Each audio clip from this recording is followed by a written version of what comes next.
قصہ گو، جہاں ہر کہانی ایک نیا راز کھولتی ہے۔ ایک نام جو تاریخ کے اوراق میں نفرت، تباہی اور خوف کی علامت بن چکا ہے۔ ایڈولف ہٹلر، وہ شخص جس نے دوسری عالمی جنگ کو جنم دیا اور لاکھوں انسانوں کی زندگیاں تباہ کی۔ لیکن کیا آپ جانتے ہیں کہ ہٹلر صرف ایک ظالم آمر نہیں تھا؟ اس کی زندگی کے کچھ ایسے راز ہیں جو شاید آپ نے کبھی نہ سنے ہوں۔ آج ہم آپ کو لے کے جائیں گے ہٹلر کی اس دنیا میں جہاں تاریکی کے ساتھ ساتھ کچھ ایسی باتیں بھی ہیں جو بہت کم لوگ جانتے ہیں۔ ہم شروع کریں گے اس شخص کی زندگی سے جو ایک عام گھرانے میں پیدا ہوا، لیکن اس نے دنیا کو ہلا کر رکھ دیا۔ 20 اپریل 1899 کو آسٹریا کے ایک چھوٹے سے قصبے بروناؤ میں ایک بچہ پیدا ہوا جس کا نام تھا ایڈولف ہٹلر۔ لیکن کیا آپ جانتے ہیں کہ ہٹلر کی والدہ کلارا اسے بہت لاڈ پیار سے پالتی تھی۔ وہ اسے اپنا ایڈی کہتی تھی۔ لیکن اس کے والد ایلوس ہٹلر ایک سخت گیر شخص تھے جو اکثر ہٹلر کو مارا کرتے تھے۔ آپ میں سے بہت کم لوگ یہ جانتے ہوں گے کہ ہٹلر ایک آرٹسٹ بننا چاہتا تھا۔ جی ہاں، اس نے ویانا کے کالج آف فائن آرٹس میں داخلے کے لیے 2 بار درخواست دی، لیکن دونوں بار ناکام ہوا۔ کالج کے پروفیسرز نے کہا کہ اس کی پینٹنگز میں فنکارانہ جذبہ نہیں ہے۔ ہٹلر نے اپنی ناکامی کا الزام ویانا کے یہودی پروفیسرز پر لگایا، جو بعد میں اس کی یہود دشمنی کا ایک سبب بنا۔ ہٹلر کی بنائی ہوئی پینٹنگز آج بھی موجود ہیں اور کچھ تو نیلامیوں میں لاکھوں ڈالرز میں فروخت ہوئی ہیں۔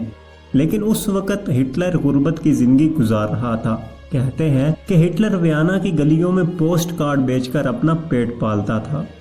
ہٹلر کیتھولک عیسائی گھرانے میں پیدا ہوا تھا، لیکن وہ کبھی بھی مذہبی نہیں تھا۔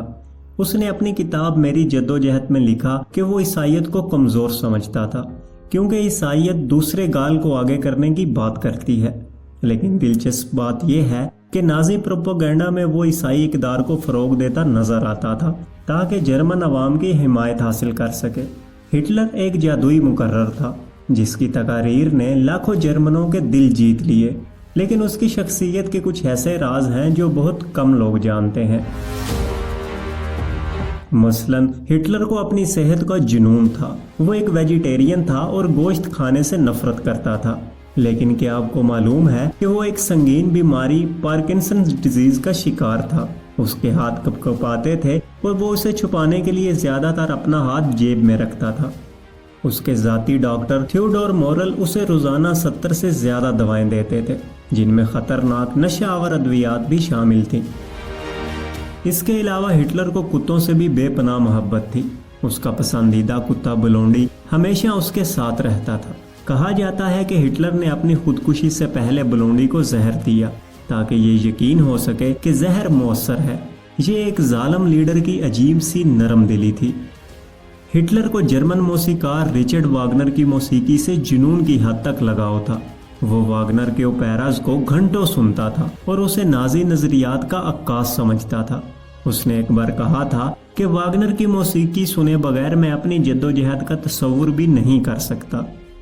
ہٹلر کی سب سے بڑی سفاکی ہولوکاسٹ تھی، جس میں 60 لاکھ یہودیوں سمیت لاکھوں لوگ مارے گئے۔